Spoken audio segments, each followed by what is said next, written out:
Hello po, magandang araw po sa inyong lahat. Ayan guys, panibagong araw, panibagong buhay, char. Ayan guys, ngayon nagbabalat po tayo ng kamuting kahoy dahil binigyan po tayo ng ating kapitbahay. Galing po yan dun sa bundok kung saan siya ay nilinisan niya po guys yung taniman ng kanyang kakilala. Ayan, nakanda bulol-bulol na ako. Pagkatapos niya nilinisan, ayan guys, pinapuno sa kanya yung kamuting kahoy. Tapos ayan, dinala niya sa akin. Sabi niya sa akin, lutuin ko raw dahil pagod na rin siya. Ayan guys, ako naman, sige ko, balatan kahit mahirap balatan dahil medyo na siya, matanda na siya. Makunat na kumbaga. hindi naman ganong makunat na, medyo mahirap lang siya balatan. At saka ayan kailangan pang kisin bago balatan yung balat, ganon talaga kasi bigay nga lang, char. Ayan, bago ka kumain yan guys, kailangan paghirapan mo na bago kumain, kainin yan. Siyempre lutuin pa natin bago kainin, char.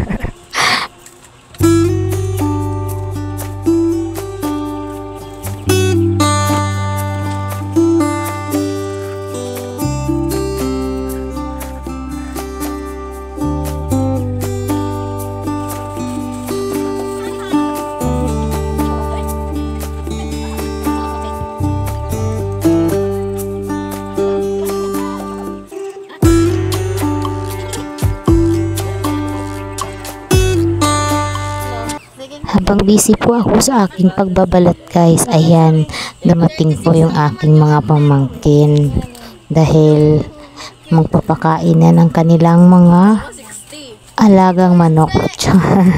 Sinamahan po nila si Chan Louie dahil magpapakain ng mga chik char, mga manok po nila. Ayan, may kunting kwentuhan habang nagbabalat ako. Ayan, silang tatlo, lagi po sila magkasama niyan dito, lagi sila pupunta dito dahil nga si Chan Louie ay may pinapakaing alagang manok dito. Kaya ayan, habang nagbabalat ako, hindi pa rin ako tapos sa kakabalat dahil sobrang hirap balatan ng kamuting kahoy.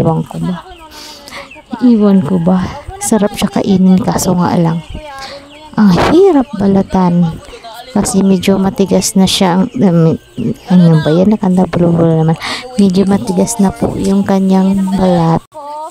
Dito, Joy. Panya ko ng ito na. Oh my God! Hello! Ah! Tita! May dala kayong pagkain eh. Tita! Wala yan! Wala yan! Wala! Wala yan! Tita! Diretso na dito! Tita! Pag umalis... Wala nga yan! Oh, dali na. Babay, Tita Joy! Sige. Yan, balik kayo ulit. Akala nila may pagkain kayo eh. Nangihingi kasi sila, alas 4 na kasi. Kapakain muna ako. Yan guys, tapos na po tayo magbalat ng kamuting kahoy. Ayan, hugasan na naman natin siya para malinis yung kamuting kahoy, para pag nilaga natin naman ay hindi siya marumi. Ayan, inisa-isa ko yan guys kay Hilid, sobrang brownish dahil may mga putik-putik pa siya konti. Ayan, binalawan ko siya ulit dahil medyo brownish pa yung tubig. Brown pa yung tubig. Tsaka ilagay natin sa kaldero. Ayan, kinuskusan ko muna yung kaldero dahil sobrang itim na ng put ng kaldero ko dahil sa kahoy ako nagluluto guys, para medyo matipid naman sa gas.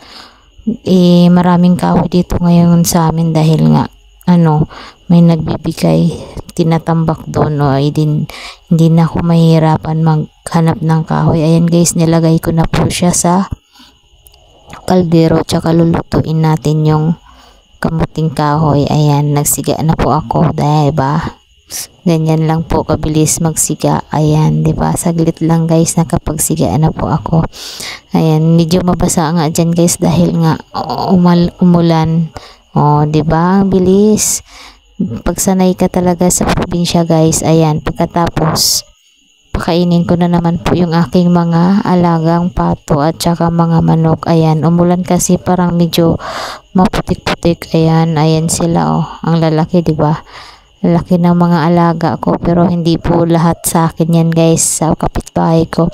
Ang sobrang lakas ng patuka nila. Ang isang kilo ko yan guys ay pang 2 araw ko lang po iyan nagagamit dahil sobrang daming manok at saka pato. Ang lakas kumain ng pato kaysa manok. Ayan oh, mayroon pa ako sa mga kulungan. Ayan oh, sabay sunod din sila sa akin pag nagpakain ako dito sa kabilang manukan ko naman. Ayan, sunod naman na sila na sunod sa akin. O tita mo lang ang lalakas nilang kumain.